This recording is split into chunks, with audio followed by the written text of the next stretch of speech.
नाम की एक औरत थी जो कि रानिया नाम के गांव में रहती थी। वो गांव की सबसे दुष्ट औरत थी और आए दिन उसका किसी न किसी से झगड़ा होता ही रहता था। एक दिन सभी गांव वालों ने मिलकर ये फैसला किया कि वो पंचायत में विमला की हरकतों के बारे में बात करेंगे। बताओ, क्या कहना चाहते हो तुम सभी? क्या दिक्कत है तुम्हें विमला से? दिक्कत? अरे दिक्कत ही दिक्कत है हम सबको इस विमला से। आए दिन ये औरत लोगों से झगड़ती रहती है। किसी का जानवर इसके घर के आसपास भी भटक जाए तो उसे मार मार के भगा देती है। लोगों के बच्चों के ऊपर चिल्लाती है और उन्हें डराती भी है।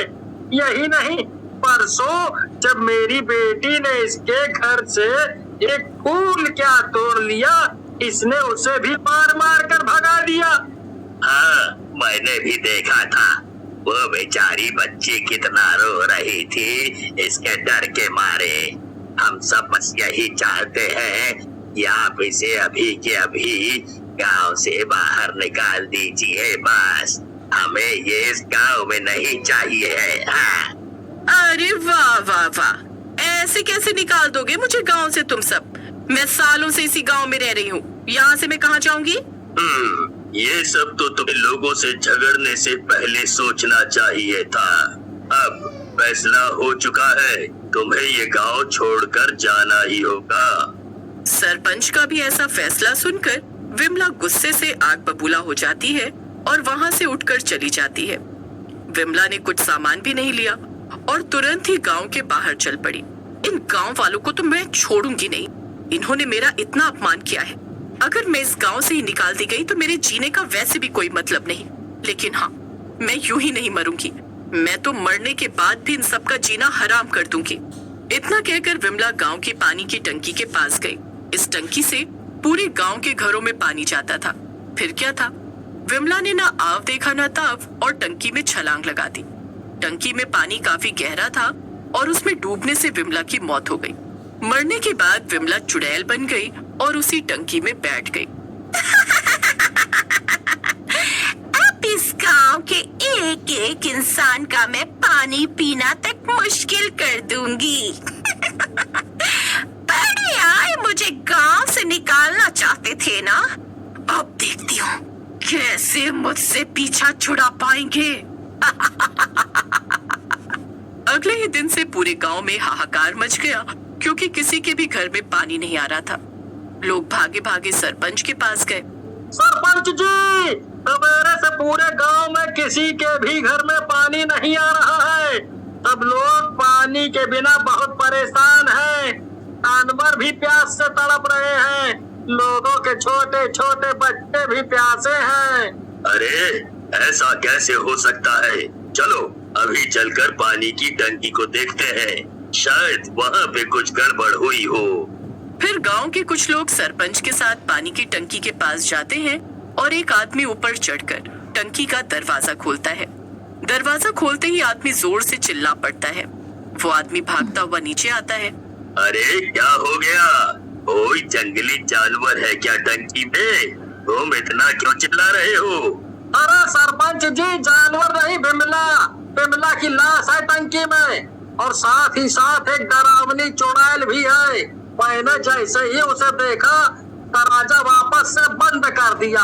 अरे बाप रे, कितनी डरावनी है वो, मैं तो उसका चेहरा भूल ही नहीं पा रहा। ये सब तुम क्या बोल रहे हो? कहीं सुबह सुबह नशा करके तो नहीं आए हो? अरे अगर आपको हमारी बात पर यकीन नहीं है तो एक काम करिए, आप खुद ही ऊपर जाइए और अपनी आंखों से देख लीजिए। सरपंच डरते डरते ऊपर जाता है और टंकी का दरवाजा खोलता है। अंदर सच में विमला चुड़ैल थी। उसे देखकर सरपंच की हालत खराब हो जाती है। अरे वाह सरपंच, बड़ी हिम्मत है तुझ में तो। मुझसे मिलने तू खुद जो यहाँ चला आया। आजा आजा, तू भी अंदर आकर मेरे साथ बैठ।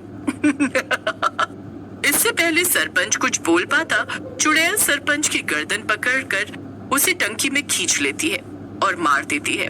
सभी लोग ये नजारा देखकर बहुत डर जाते हैं और वापस गांव की तरफ भाग जाते हैं।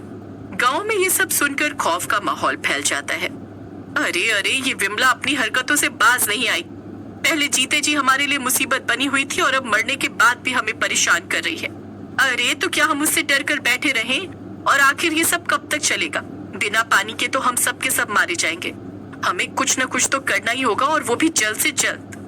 मुझे एक बात का तो पूरा यकीन है कि अगर हम उस विमला की लाश को टंकी से बाहर निकाल कर जला दें तो उसकी आत्मा को शांति मिल जाएगी, क्योंकि उसका अंतिम संस्कार नहीं हुआ है और इसीलिए वो चुड़ैल बन गई है। लेकिन मुसीबत तो ये है कि हम लोग ऐसा करेंगे कैसे? गांव के सभी लोग सोच में पड़ जाते हैं। तभी उनमें से एक औरत बोलती है, ओह, मेरे पास एक तरीका है तो, लेकिन उसमें थोड़ा सा खतरा है। अरे अभी हम क्या कम खतरे में हैं? जल्दी बताओ तुम्हारे पास जो भी तरीका है। दरअसल मैं विमला के घर के बगल में रहती थी और मैं देखती थी कि वो अक्सर एक हीरो की फिल्म देखा करती थी। वो कोई बहुत बड़ा हीरो नहीं है, लेकिन विमला को बड़ा पसंद था। मुझे ऐसा लगता है कि विमला उस हीरो से मिलने के सपने भी देखती थी।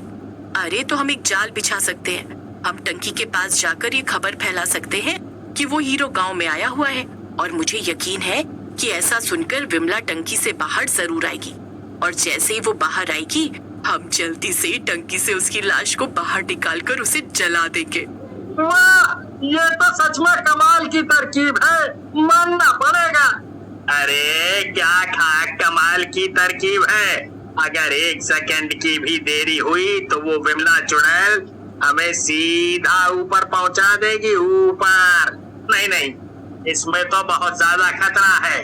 इससे बेहतर तो हम गांव छोड़कर ही चले जाएं और कहीं और जाकर बस जाएं। हाँ। अच्छा, मुझे लगता है तुम्हारा दिमाग खराब हो गया है। जिस गांव में हम बचपन से रह रहे हैं, जहां हमने बच्चों को पाल पोस कर बड़ा किया, वही जगह छोड़कर चले जाएं, वो भी किसी दुष्ट चुड़ैल से डरकर? नहीं, मैं तो कहीं नहीं जाने वाली। अगर तुम लोगों को मेरा साथ देना है तो दो, वरना मैं ये सब अकेले ही कर लूंगी। उस औरत की बात सुनकर आदमी के साथ साथ सभी गांव वाले भी चुप हो जाते हैं। सबको शांत देखकर वो औरत फिर से बोलती है, देखो, हमारे पास और कोई भी तरीका नहीं है, बस यही एक रास्ता है और हम अब पीछे नहीं हट सकते हैं। सभी लोग ऐसा करने के लिए तैयार हो जाते हैं। प्लान के मुताबिक कुछ बच्चों को टंकी के पास भेजा जाता है और बाकी लोग पास में ही छिपे रहते हैं। बच्चे जोर जोर से आपस में बातें करने लगते हैं। टंकी में बैठी चुड़ैल भी बच्चों की ये सारी बातें सुन रही थी। अरे वाह, ये तो मेरा पसंदीदा हीरो है। मुझे यकीन नहीं हो रहा कि वो मेरे गांव आया है। कुछ भी हो जाए, मैं ये मौका हाथ से जाने नहीं दूंगी। मैं उससे एक ऑटोग्राफ तो लेकर ही रहूंगी। इतना कहकर बच्चे वहां से चले गए। उनके जाते ही चुड़ैल टंकी से बाहर आ गई। मैं भी इन बच्चों के पीछे जाती हूँ, तभी मुझे मेरा हीरो मिलेगा और उसका ऑटोग्राफ भी। इतना कहकर चुड़ैल उनके पीछे पीछे चल पड़ी। गांव वाले ये देखकर खुशी से उछल पड़े और बिना देरी किए वो सब जल्दी से बाहर आ गए। उनमें से दो आदमी जल्दी से जाकर टंकी में कूद जाते हैं और अंदर से विमला और सरपंच की लाश को बाहर निकाल लेते हैं। इसके बाद बिना देरी किए वो लोग दोनों लाशों को अंतिम संस्कार के लिए भिजवा देते हैं। तभी पीछे से चुड़ैल वापस आ जाती है। तभी चुड़ैल की नजर टंकी के पास पड़ती है। अपने सामने सभी गांव वालों को देखकर वो हैरान रह जाती है। ये क्या, तुम सब यहाँ क्या कर रहे हो? ओह, तो ये हीरो वाला झूठ तुम सब ने जानबूझकर बोला था, क्योंकि मुझे तो सारे गांव में कहीं कोई भी हीरो नहीं मिला। हाँ विमला बहन, वो क्या है ना कि मैं एक अच्छी पड़ोसन हूँ और मुझे अच्छे से पता था कि मेरी पड़ोसन को कौन सा हीरो पसंद है। चुड़ैल इतना कहकर गांव वालों को मारने के लिए आगे बढ़ी कि तभी उसके शरीर में जलन सी होने लगी। अरे अरे, ये सब क्या हो रहा है?